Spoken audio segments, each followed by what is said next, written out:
Olá, caríssimo telespectador da Rede Século XXI, que alegria poder encontrá-lo diante do televisor nesse final de tarde de mais um domingo, dia do Senhor. Começa mais uma semana que certamente será abençoada para mim, para você, para os seus entes queridos. Louvado seja Deus por esses 30 minutos que certamente serão de utilidade para o aprofundamento da nossa fé.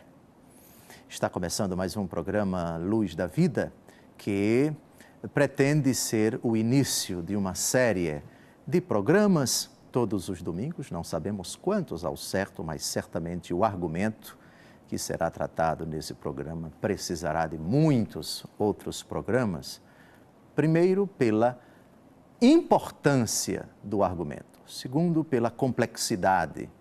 E terceiro, pela necessidade de desdobrarmos bem esse argumento para a nossa fé, porque estou convencido de que o tema que vamos tratar tem uma repercussão, um alcance imensos para a nossa fé, a nossa caminhada rumo à casa do Pai. Mas que argumento é esse tão importante que vai precisar de tantos programas? É o tema do cuidado de Deus por tudo aquilo que Ele fez, por tudo aquilo que Ele criou, particularmente pelos homens, a solicitude de Deus Todo-Poderoso por todas e cada uma das suas criaturas, até as mais insignificantes, e evidentemente as que mais nos interessam, as criaturas humanas, você, eu, todos nós que fomos criados à imagem e semelhança de Deus. Na linguagem corriqueira, quando alguém precisa tomar alguma, fazer alguma coisa, cuidar de alguma coisa, se diz, eu vou providenciar. Quando uma pessoa pede a outra, você tome providências, ou seja, você tome as medidas que você precisa tomar para resolver essa situação. Providência, providenciar. Providência no sentido de cuidar. Providência no sentido de cuidado.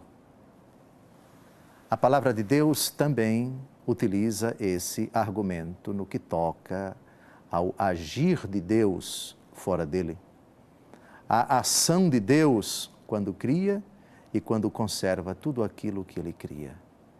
Daí se diz Deus providente, Deus providencia, Deus cuida, Deus não desleixa, Deus não deixa à revelia as coisas e as pessoas. Daí se diz também providência divina. Não é uma providência qualquer, é o cuidado que Deus tem por tudo aquilo que Ele faz. Dado que o nosso Deus é eterno, dado que o nosso Deus é onipotente, dado que o nosso Deus sabe de tudo, é conveniente, é justo dizer que a providência divina é onipotente, é onisciente, é sapientíssima, é eterna. E aqui já entramos no mistério abismal, a vontade de Deus assim, já que a vontade em Deus não é diferente da providência de Deus ou da providência em Deus. A providência, ela tem relação intrínseca com a vontade de Deus. Por isso, a providência divina evoca a sua vontade e a vontade de Deus, ela é providencial. Mas o Deus que cuida é o Deus que sempre cuidou, ainda que as criaturas não tenham vindo à existência. E aqui o mistério nos deixa mais abismados ainda. O cuidado que Deus tem por tudo aquilo que Ele veio, que Ele permitiu que viesse à existência, é um cuidado que no coração de Deus sempre existiu, porque Deus é eterno. E agora, esse mistério vai se aprofundando cada vez mais.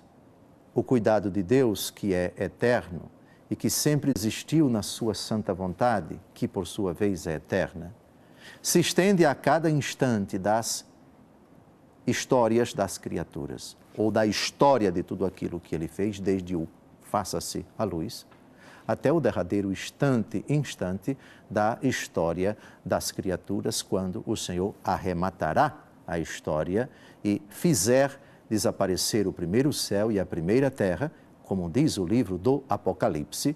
A primeira terra já não existe, a segunda terra já não existe, porque o Senhor fez novas todas as coisas. E apareceram um novo céu e uma nova terra, diz o livro do Apocalipse.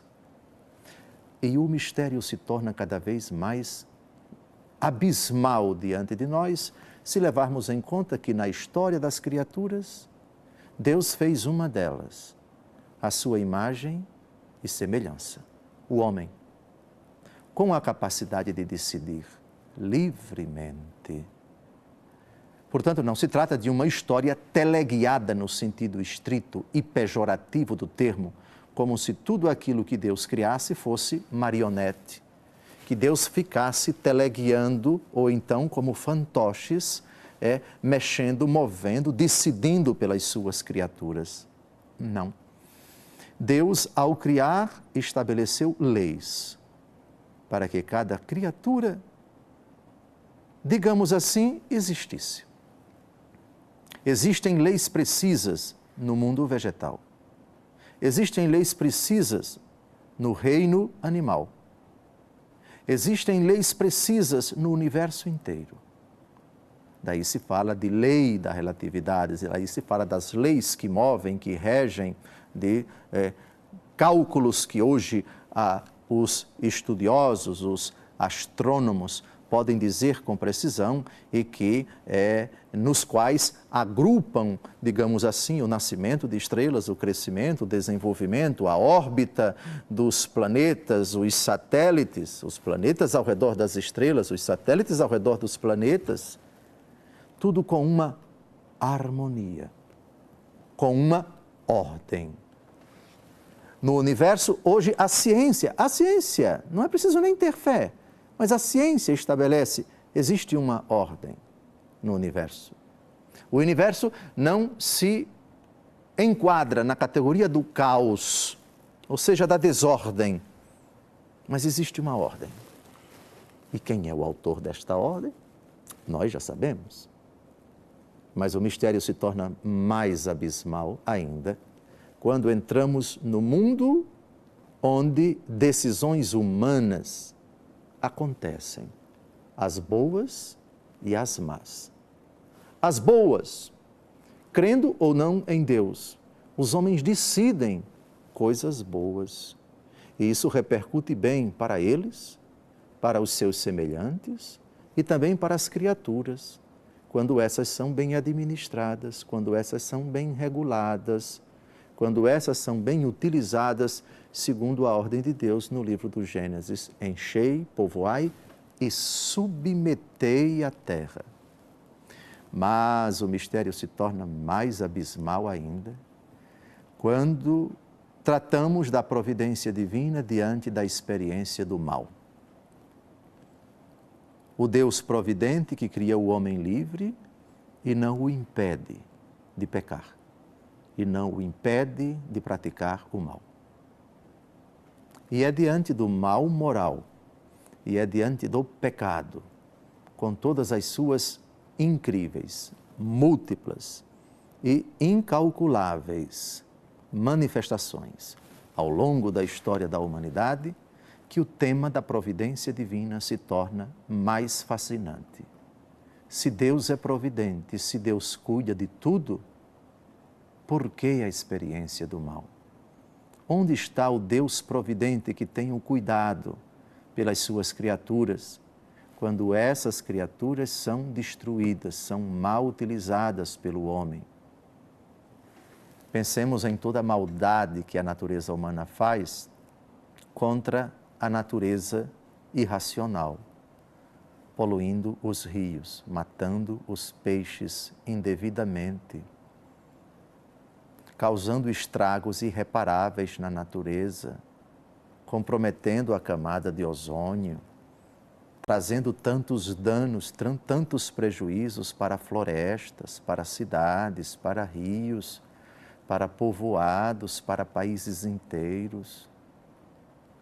Mas o mistério se torna mais espantosamente misterioso quando o assunto toca ao mal que o ser humano faz ao seu semelhante. As mentiras, os engodos, os embustes, os roubos, os assassínios, os estupros, as guerras. Como falar do Deus providente? Como sustentar a providência divina diante desses acontecimentos tão horrorosos, tão horripilantes? Portanto, essa introdução já obviamente desperta, espero que tenha despertado, um interesse bem grande de você, telespectador, por esse assunto. E vocês já perceberam que o tema é vasto, o tema é muito extenso. Não sei ao certo quantos programas vamos dedicar ao tema da providência. Como toca a mim, como toca a você, como toca a todos nós, até aqueles que não creem em Deus, exatamente por isso que a graça de Deus despertou em mim coragem para tratar desse assunto.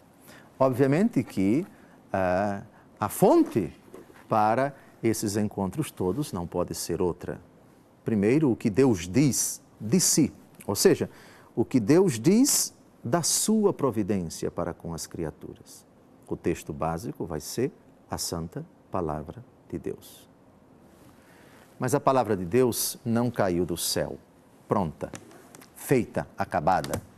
Ela foi redigida no decorrer de 1100 anos e chegou ao seu término com escritos da Santa Igreja. Os 27 últimos livros da Bíblia Sagrada foram redigidos pela Igreja.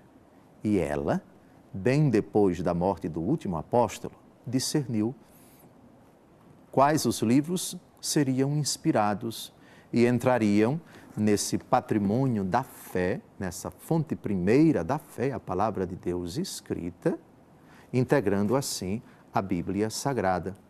Precisamos, portanto, ler a Escritura com a Igreja, e nunca fora dela e nunca sem ela.